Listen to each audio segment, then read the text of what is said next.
be deeper than my feet could ever wander, and my faith would be made stronger in the presence of my Savior. Spirit, lead me where my trust is without border. Let me walk upon the water wherever you would call me. Palavra de Deus, livro de Mateus, se você puder abrir a sua Bíblia, capítulo de número 11. Nós falamos semana passada, a primeira parte dessa mensagem. Foi um tempo muito gostoso. E a gente falou sobre um documento da OMS, Organização Mundial da Saúde, sobre essa fadiga pandêmica. Nós estamos vivendo cansados por causa da pandemia, de tudo que tem que fazer, usar máscara, tira aqui, limpa aqui, tira ali, cuida e tal. E a gente está ficando maluco. E a OMS falou sobre isso, síndrome da fadiga pandêmica. Falamos sobre o livro do Chun Han, Sociedade do Cansaço, que é dessa geração.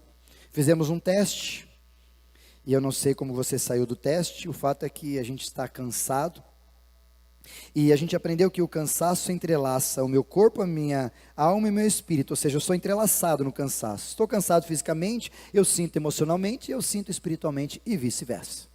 Qualquer uma das que puxe, tudo se entrelaça pelo cansaço. E a gente teve alguns desafios semana passada, que foi a gente começar a ter uma postura de prevenção, ou seja, cuide de ti ainda enquanto dá tempo. Então não comece a cuidar da doença, cuide da saúde, para que ela não se torne doença. Cuide da sua saúde. Falamos também sobre o cuidado de tomar decisões por emoções ou por carência, porque isso faz a gente depois ficar cansado, porque o negócio não vai bem. E por último a gente falou sobre não fazer aquilo que Deus não mandou fazer. Não faça o que Deus não mandou. Faça aquilo que Deus mandou fazer. Para isso, talvez essa canção que a gente cantou, eu preciso aprender. Talvez essa canção que a gente cantou, eu preciso estar aos braços, nos pés, ouvindo Jesus para fazer o que Ele quer que eu faça. Quanto mais distante dEle, como disse uma criança falando sobre isso, nessa canção que a gente cantou, que eu confundi a letra, que eu comecei outra, eu errei a letra, eu comecei uma canção que não era e voltou numa que era, por isso que eu pedi um Mi menor, e foi assim que aconteceu, a culpa não é deles, é minha, né, Luiz? Depois o Luiz falou, você confundiu, eu falei, verdade, eu olhei a liturgia, eu falei, não é mesmo, fui eu, mas essa canção que a gente cantou antes, me leva para perto de ti, onde eu posso ouvir a tua voz. Quanto mais perto a gente está de Jesus, mais fácil vai ser da gente entender a voz dele. E se confundir menos daquilo que não é a voz dele. Eu já disse para você que você nunca vai conseguir calar, talvez, as vozes que a gente ouve. Talvez que você vai conseguir aumentar a voz que você precisa, estando mais perto. E aí aos poucos, a nossa mente, o nosso coração vai se acostumar e a gente vai ouvir mais a voz que a gente precisa ouvir. E Jesus, sabendo de tudo isso, a segunda parte dessa mensagem hoje, nós vamos falar sobre Mateus 11, do 28, 29 e 30. Quando Jesus, nesse texto, fala com a gente sobre o cansaço. E ele começa fazendo exatamente um convite, talvez aí a ideia de Jesus nos conhecer. Ele diz exatamente no versículo 28, vinde a mim os que estáis cansados e sobrecarregados. Ou seja, Jesus coloca o convite amplo na expectativa de que, por mais que você esteja só um pouquinho cansado, como aconteceu no mutirão, e uma noite de sono te repôs, te renovou, maravilha, seja bem-vindo.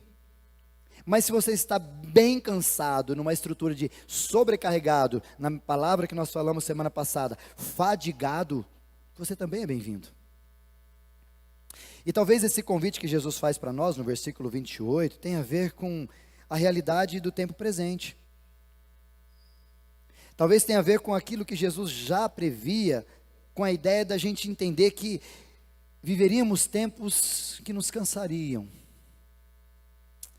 Talvez Jesus deixava esse texto meio profético, porque naquela época não era tão claro, mas talvez para a gente hoje fica muito mais evidente, Mateus 11, 28, quando um convite desse, vinde a mim, vocês que estão cansados e sobrecarregados.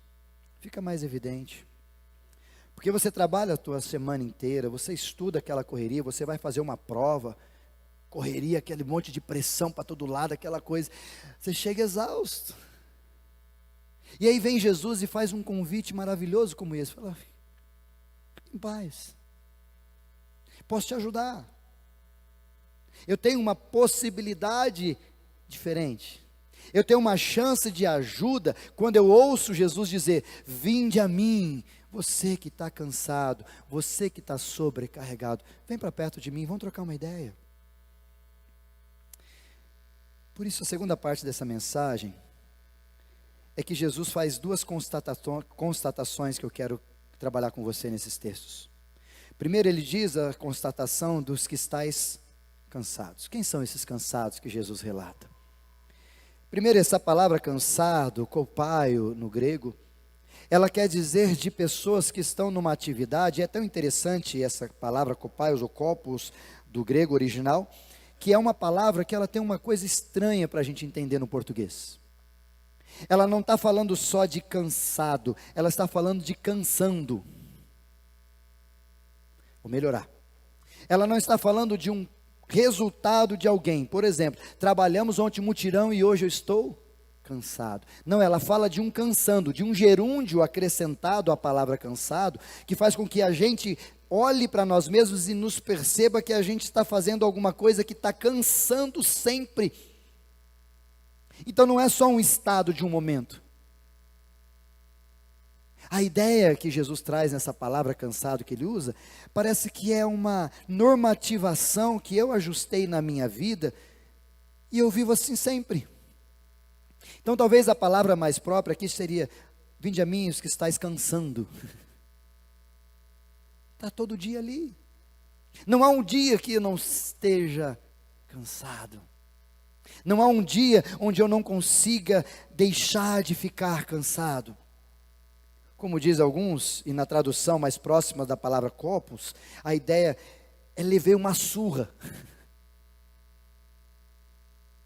Não há um dia que eu não chego em casa e não parece que eu levei uma surra. Estou assim todo dia. Essa é a ideia que Jesus traz, cansado, cansando. Mas ele usa uma palavra que é um pouco a mais, porque a própria palavra, na nossa proposta da semana passada, ela não é só cansado, ela é fadigado. E ele usa essa palavra dizendo, aqueles que estáis cansados e sobrecarregados.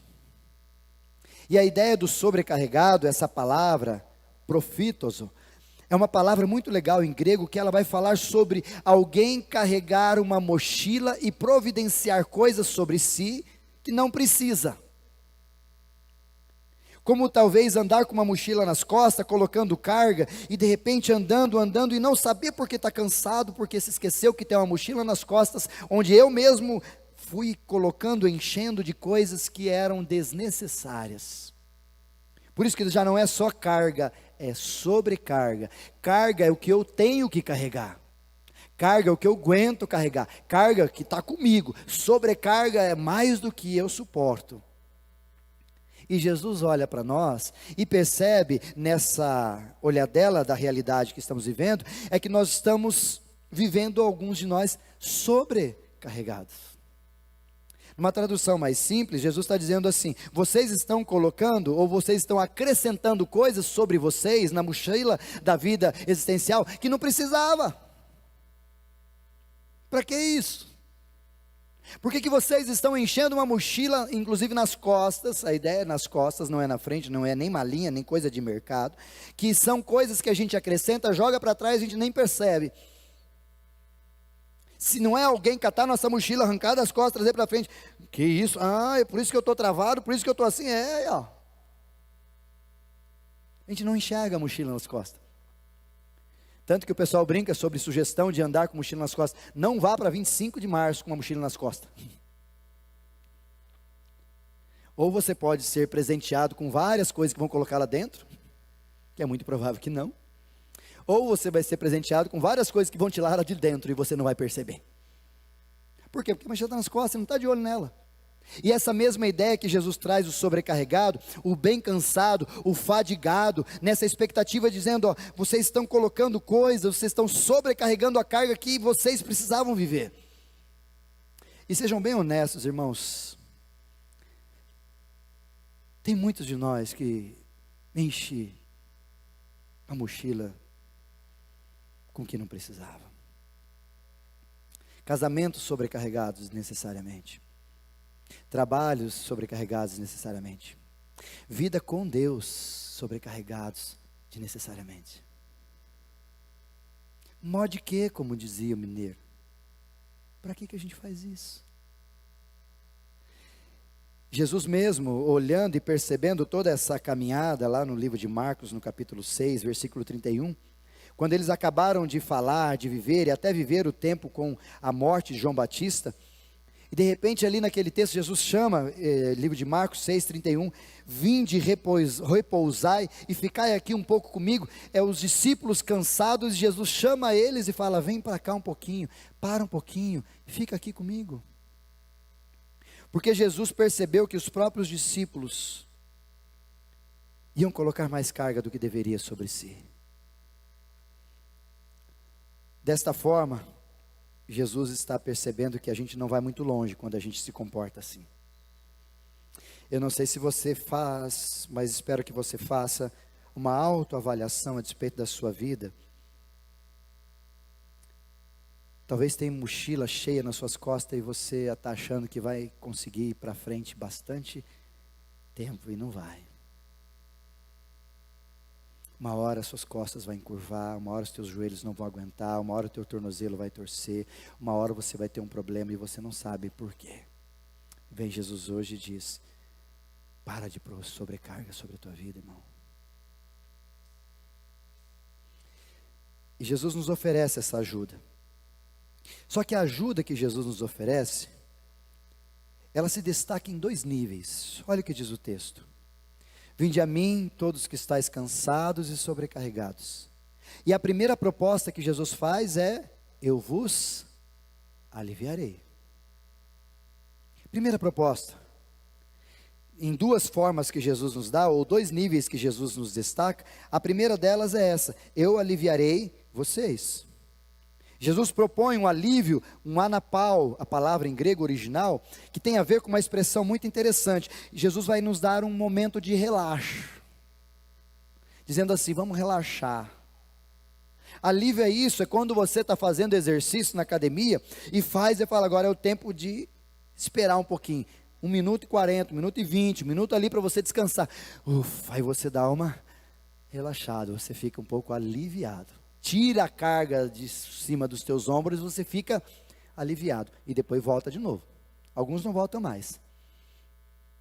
Tem gente aqui que eu estou vendo que faz tempo que não volta mais. Entendeu, né, irmão? Né, Pedrinho? Tem alguns irmãos que precisam ir com nós na academia, né? Para fazer de novo. Mas essa palavra, além de ter essa proposta de alívio, ela também tem uma proposta de produzir fôlego. Um intervalo. Procurar, parar, descansar, e parece que é muito claro isso que Jesus traz para a gente, eu lhes darei alívio.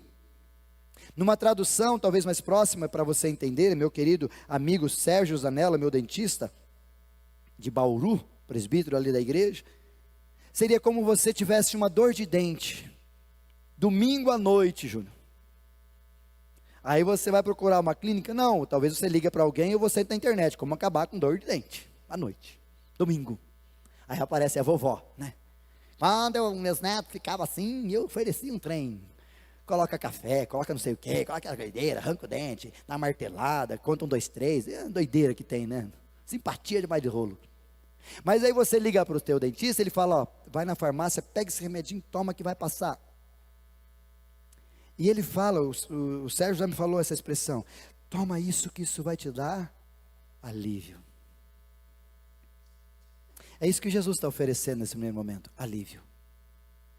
A gente canta, és o meu alívio, tudo que eu preciso, meu alívio. Só que esse alívio é bom, mas não é suficiente.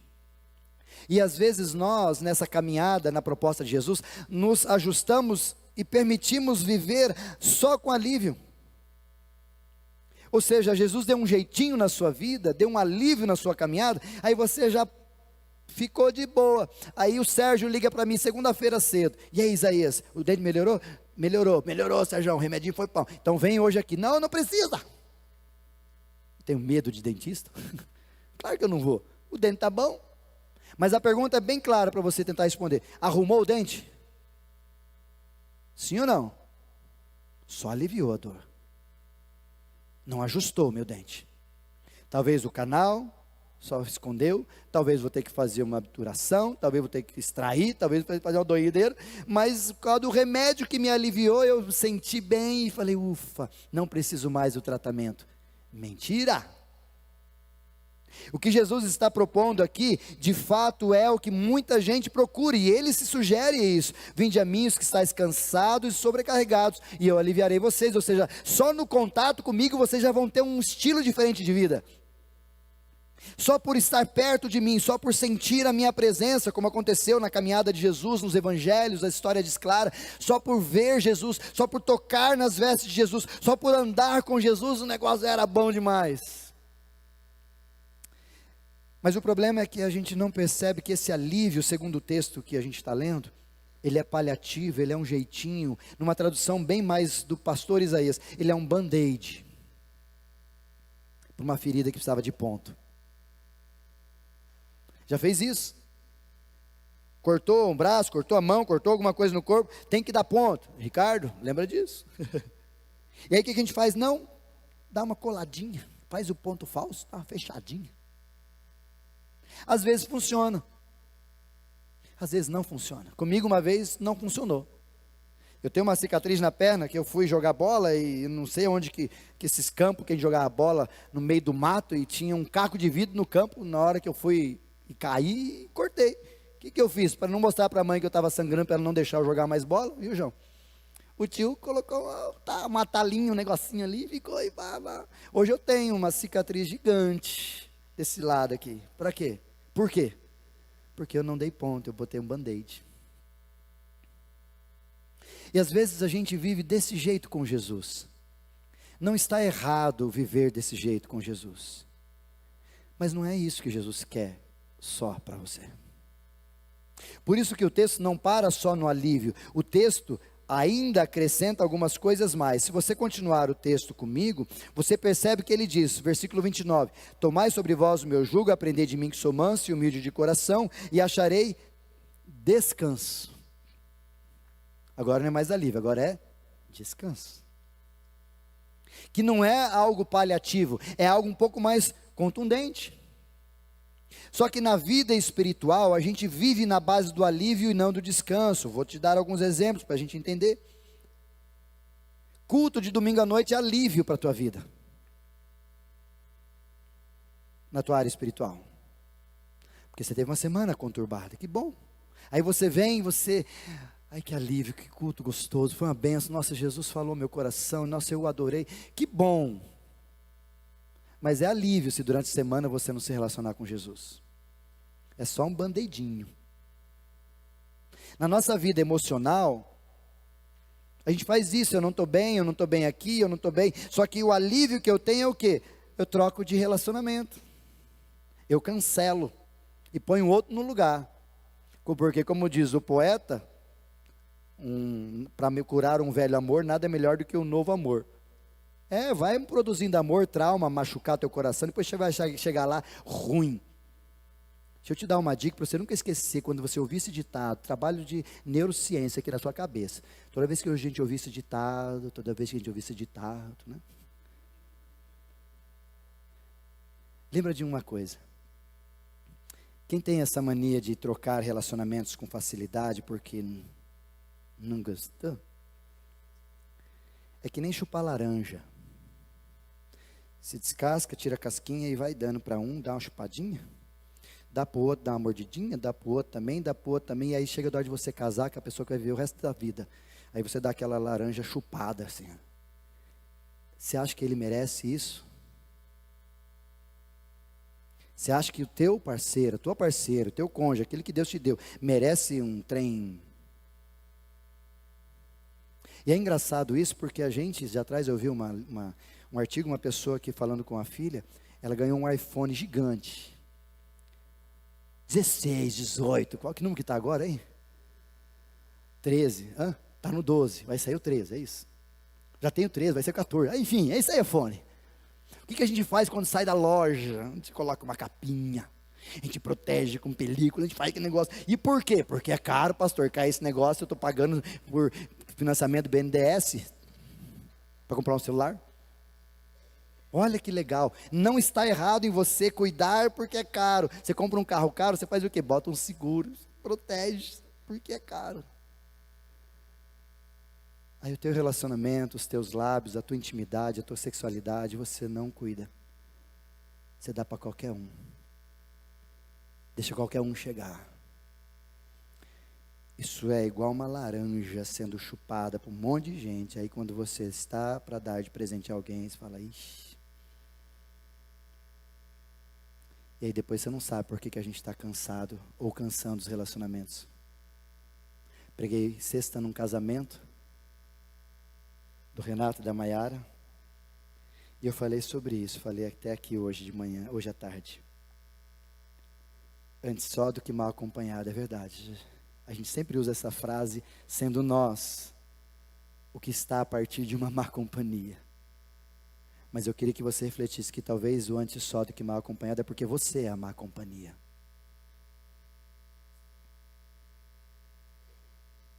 Por isso que é melhor ficar longe de você.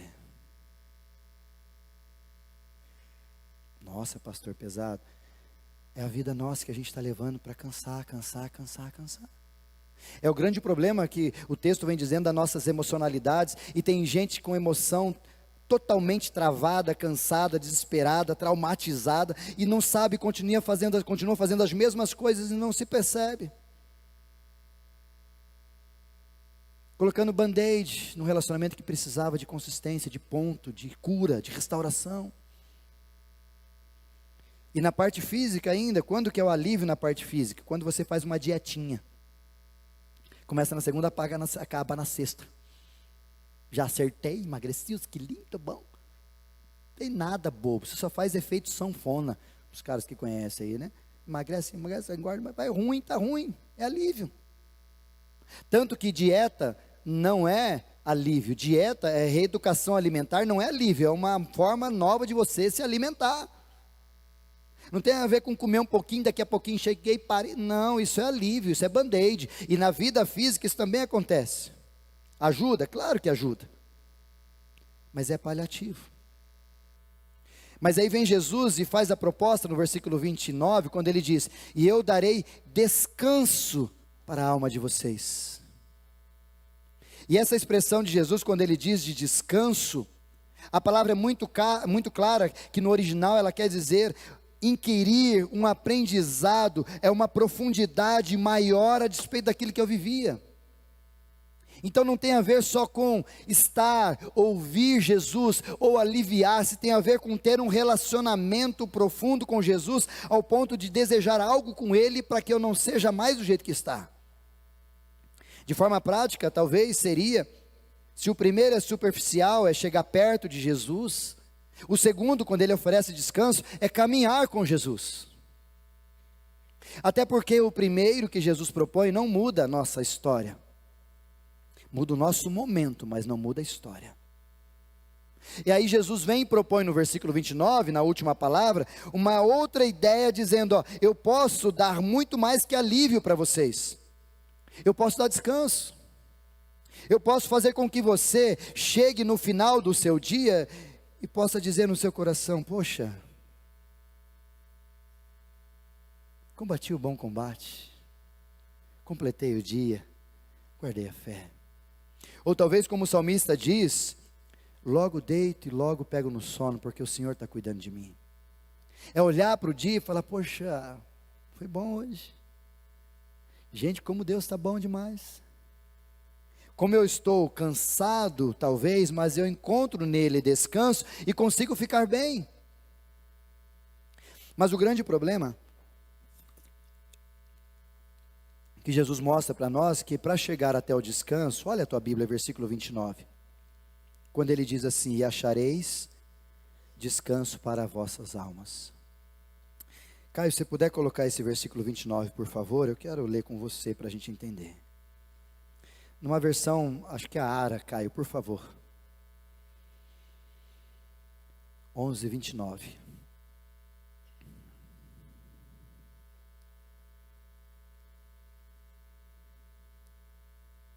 Está aí comigo, Caio?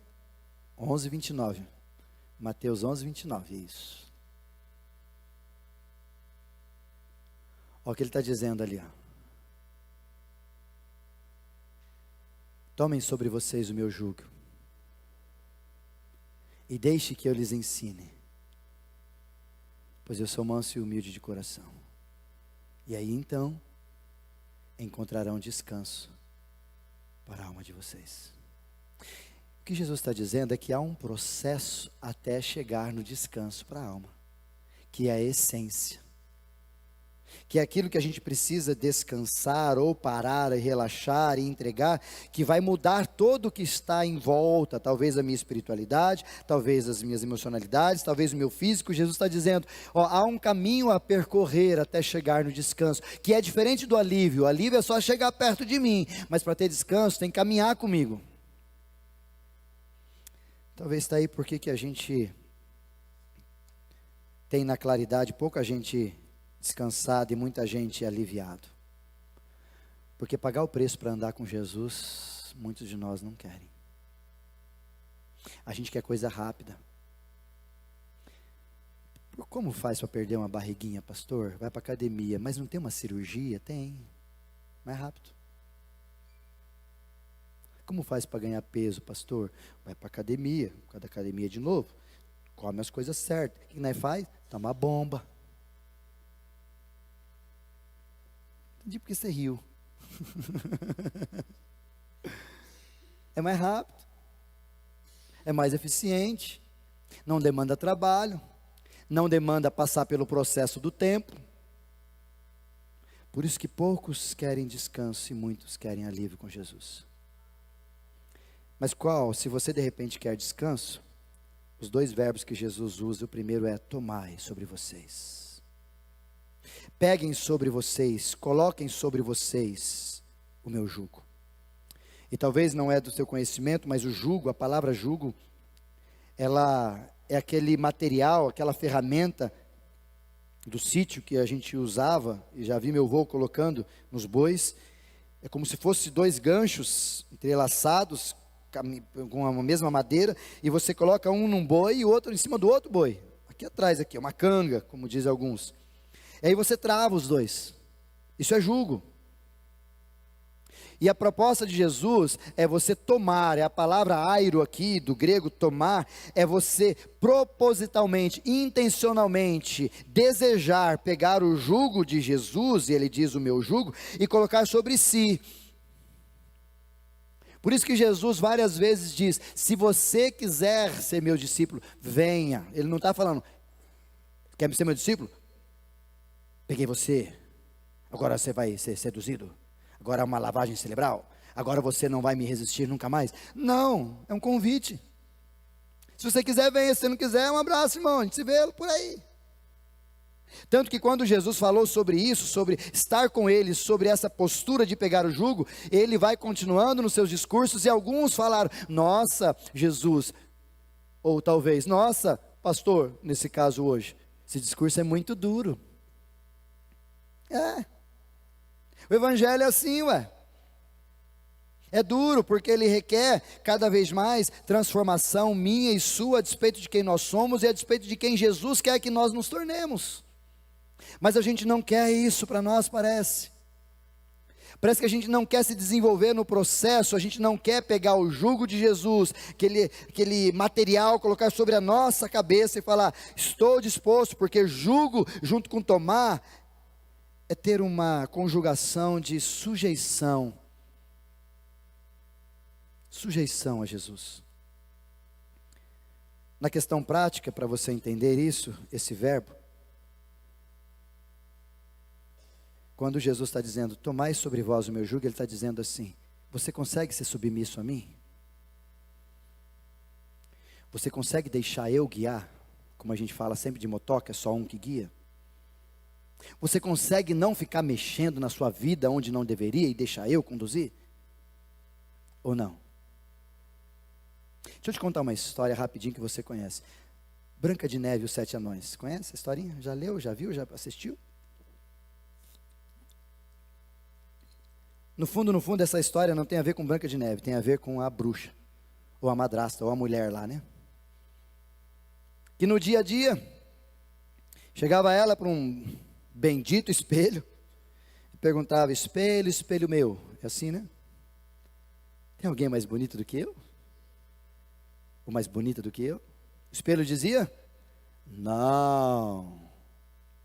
Tudo vivia em paz depois do não.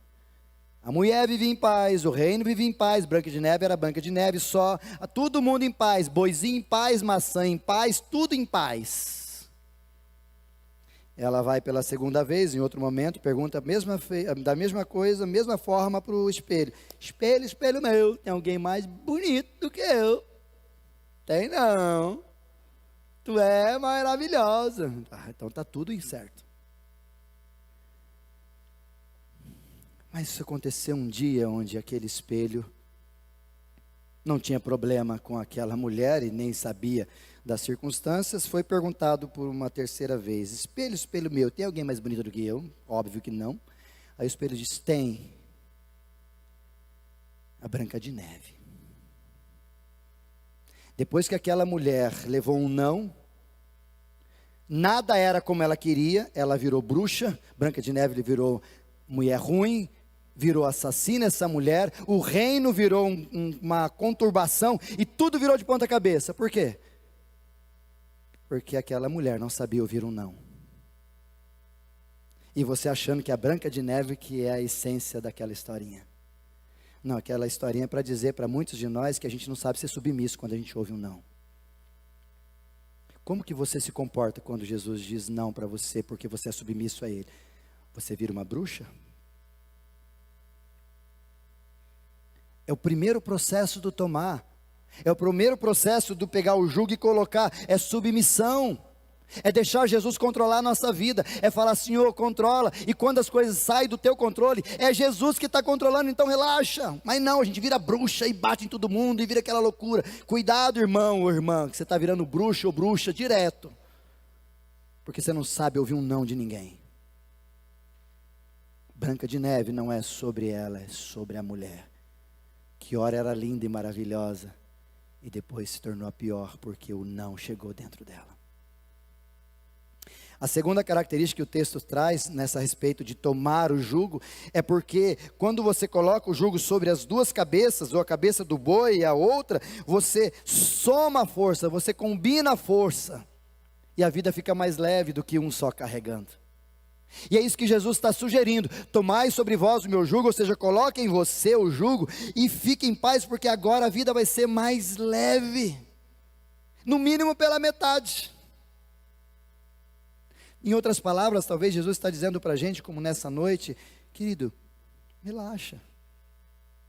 Se você não deixar eu caminhar com você, a gente andar junto, não vamos chegar a lugar nenhum. Não vamos prevalecer. Preguei sobre esse texto de Eclesiastes capítulo 4, 9 a 12, lá no casamento, onde melhor serem dois do que um, porque a melhor paga do seu trabalho, porque quando um dorme o outro ajuda, o outro aquece, quando um vai contra, os dois existem, ou seja, é melhor ser dois do que um, e que Jesus está dizendo nessa questão de dois do que um, não é só casamento, é relação, ou seja, é melhor você viver espiritualidade junto com Jesus, porque a vida vai ser mais breve, mais leve, perdão, se for mais breve também, aleluia, mas mais leve. Mas não, a gente não quer tomar o jugo, por quê? Porque dividir a minha vida com Jesus, talvez não funcione tão bem. E a terceira e última que ele coloca aqui, é que quando você coloca o jugo sobre o boi, normalmente é assim que funciona. Você pega um boi que já sabe o trajeto, já sabe o caminho, já sabe o que tem que fazer, já sabe como é que funciona os negócios, e aí você cata um boizinho pequenininho, um pangarezinho, que está começando agora na caminhada bovina, e você bota sobre os dois, e esse aqui que é mais fraquinho, desconhecido, vai fazer o que o mais forte faz. E aos poucos você vai ver que esse aqui está imitando aquele em tudo. Por quê? Porque o jugo fez os dois andarem assim. E é isso que Jesus está dizendo quando ele diz: toma o meu jugo, ou seja, olha para mim, aprende comigo, faz o que eu faço, me imita. A gente vai chegar longe. O problema é que a gente coloca o jugo e fica uma guerra, a gente com Jesus, para ver quem é mais, quem é menos, quem conduz aonde, o que a gente faz com quem, e fica aquela doideira. Tudo isso porque a gente não toma o jugo. Tudo isso porque a gente não olha para essa situação e não percebe que Jesus quer nos dar descanso, e a gente nunca vai encontrar descanso enquanto a gente ficar lutando.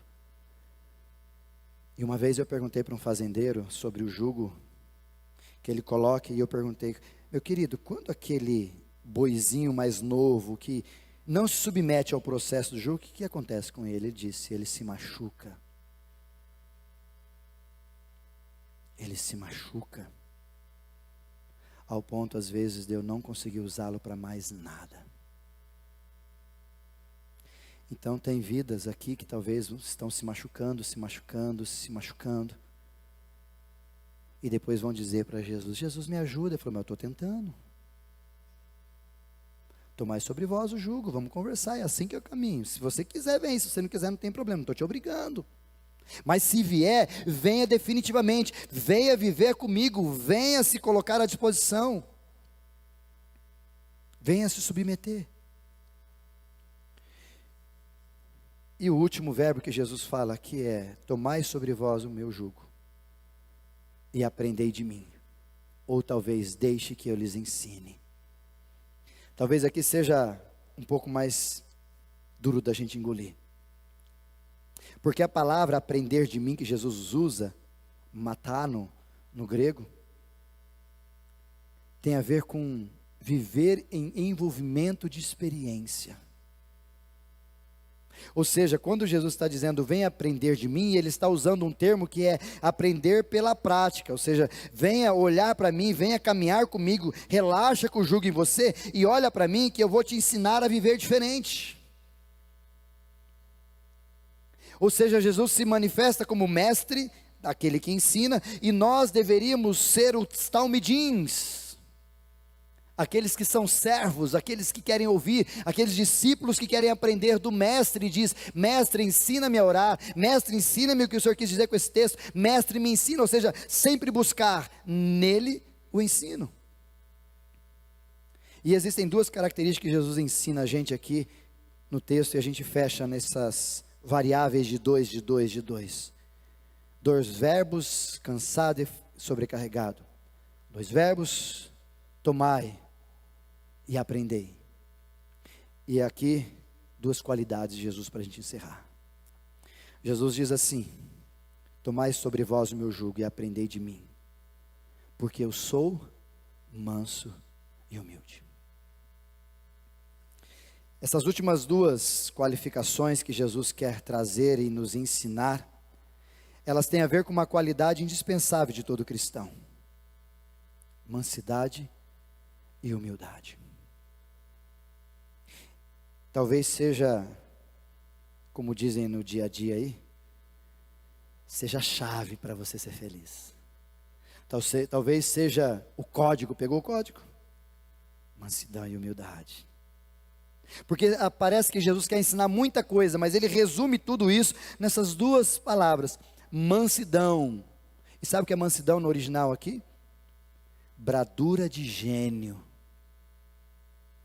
Ou seja, Jesus falando: eu vou trabalhar no ser, que diz que eu sou assim, você sempre assim, nasci assim, Gabriela sou, é em nós. O que Jesus está dizendo é que, quando eu vou transferir a mansidão que tem em você, eu vou mexer no seu temperamento, na sua brandura de gênio, eu vou começar a mexer, eu vou começar a povoar, e você vai entender que é diferente a tua vida, e não precisa ser desse jeito. Tanto que, mansidão, como disse Jesus, é alguém que vive com um coração leve, de boa. É alguém que é ensinável, o indivíduo manso. É alguém que é paciente mesmo em meio ao sofrimento, ou seja, ele não se desespera quando as coisas saem do controle dele. Isso tem a ver com mansidade, tem a ver com mansidão, tem a ver com exercício meu e seu, que inclusive, livro de Gálatas capítulo 5, versículo 22 em diante, vai falar sobre o fruto do Espírito, e um deles é mansidão, ou seja, é a característica de que Deus está trabalhando na gente, e a gente está crescendo, e o Espírito Santo está evoluindo em mim e você, e a gente está parecendo mais com Jesus, porque Ele é manso, e a gente não é. Por isso, querido, talvez Jesus precise trabalhar na brandura do meu e do seu gênio, porque criança não é mansa, criança é doidinha. Adolescente não é manso, adolescente é meio maluquinho. Adulto não. Adulto começa a contar melhor aquilo que ele tem e como ele vive. Adulto que paga a conta, dá uma olhada aqui se estão fazendo desaforo ou não. Adulto age diferente. E Jesus, a primeira palavra, a primeira qualidade que ele nos ensina é mansidão. Quem sabe nessa noite você precisa ser manso. Quem sabe essa semana você foi desmanso. O que mais apareceu foi o ser e não Jesus. Você está precisando ser mais manso, ensinável. Senão você não vai aguentar chegar no final da sua história, porque teu coração é pesado, por causa do seu jeito de ser.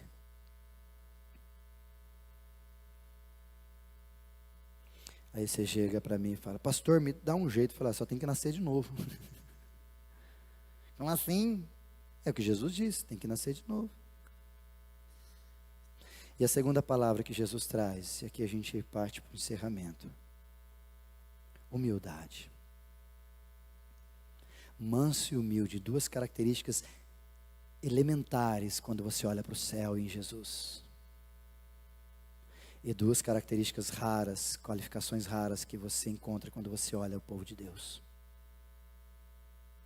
Inclusive nesse tempo de política, né? Como a gente falou no início. A humildade aqui, o texto quer dizer para nós que é contrária à soberba, oposto à soberba, oposto ao orgulho, humilde. Na prática, talvez seria não dar a si mesmo mais importância do que se tem e reconhecer quem nós somos e aquele que é o nosso Criador, quem Ele é. Humildade é a ausência de orgulho. Sabe o que é orgulho na prática? É você não se reconhecer quem você é.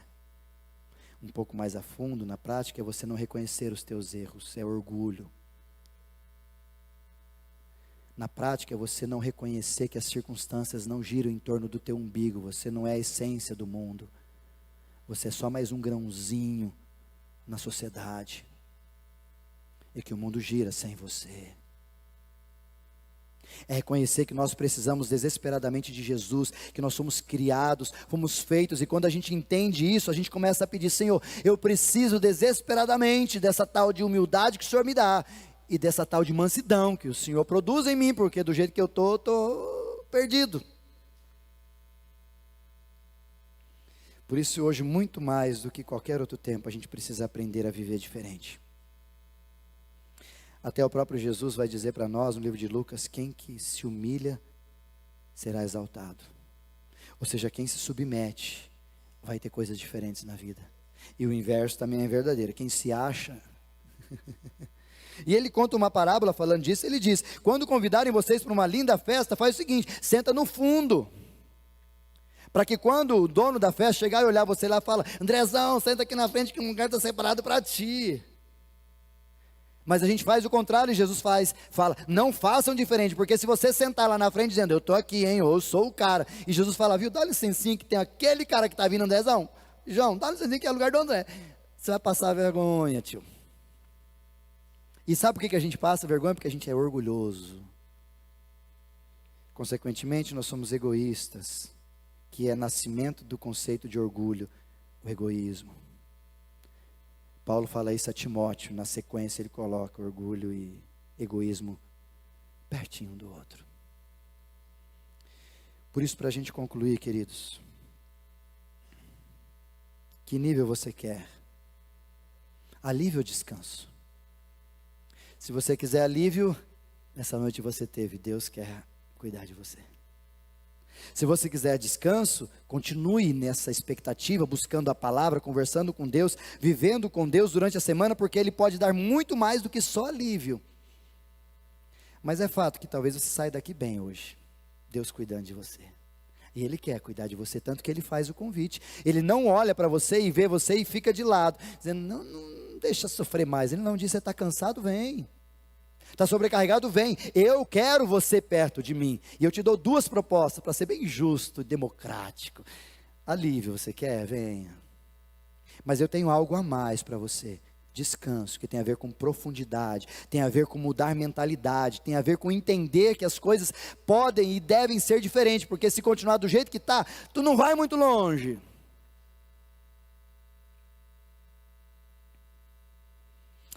Por isso, para a gente ouvir, refletir e agir, o convite está feito, é você que decide o que você quer.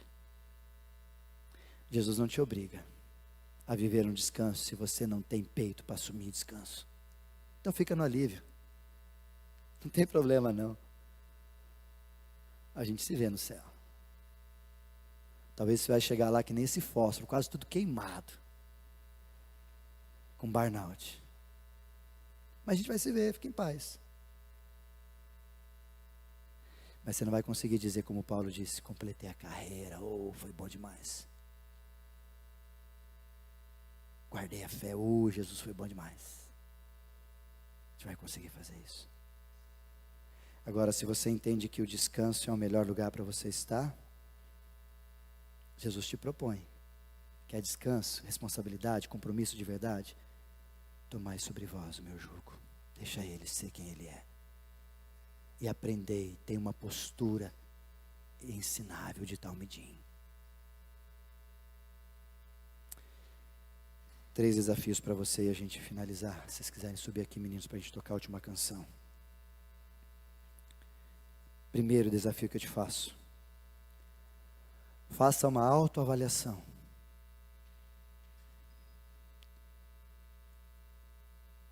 E abra mão daquilo que desgasta você e tira suas forças. Primeira coisa que você tem que fazer. Autoavaliação. O que está acontecendo? Por que eu estou vivendo assim? Se avalie. Eu não vou conseguir fazer isso por você. É você mesmo que vai conseguir fazer isso. Então faça uma autoavaliação a despeito do jeito que você está vivendo. E abra mão daquilo que está desgastando você. Tenha coragem para mudar. Tenha coragem para mudar. Segunda verdade que eu quero que você guarde, ouça, reflita e haja. Viva uma vida descomplicada. Talvez a complicação que você está vivendo, as contas que você está tendo e tudo mais, não é porque Deus quis, é porque você pediu e você semeou. E de Deus não se zomba, tudo que você plantar, você vai colher. Então, miserável, vive uma vida de simplicidade. Como eu já brinquei com vocês, já disse isso do irmãozinho que chegou para mim. Pastor, meu cartão não para de desaparecer. Eu falei, é um demônio nesse cartão de crédito. Devorador, catei lá. Cadê a sua, como é que chama? Fatura, obrigado, Léo. Eu sei ler até o nome do demônio. Você sabe, pastor? Sei, está aqui, ó. É o C, miserável. Para de gastar, que para de vir conta. Então a vida precisa ser simples na mentalidade. Para a gente viver, não precisa de tudo isso. Para quê? Como alguns de vocês já me disseram, pastor, eu preciso de mais um trabalho porque eu preciso pagar as contas. As contas apareceu do nada, tem um monte de conta que brota assim. A maioria delas fui eu e você que fizemos. Porque a gente não quer viver vida simples, a gente quer viver vida complicada. E aí dá esses problemas todos. E por último, realinhe com Jesus. Hoje é a chance que Jesus lhe faz o convite. Realinhe. Para de viver alívio com Jesus e viva descanso. Para de viver simplicidade, superficialidade, só domingo com Jesus. Não, vive intensamente, saia daqui querendo mais de Jesus. querendo ouvir, querendo conhecer, querendo pegar a palavra e falar: Jesus, o que o Senhor quer? Pergunte tudo, converse com Jesus ao amanhecer, converse com Jesus no carro, converse com Jesus tomando banho. Essa semana minha esposa apareceu no banheiro: você fala sozinho ou está orando? Eu falei: os dois. Fale com Jesus. Mas é você que decide se você quer alívio, se quiser descanso. Mas eu vou dizer a última palavra. Alívio é legal, mas descanso é sobrenatural. Mas você que escolhe o que você quer.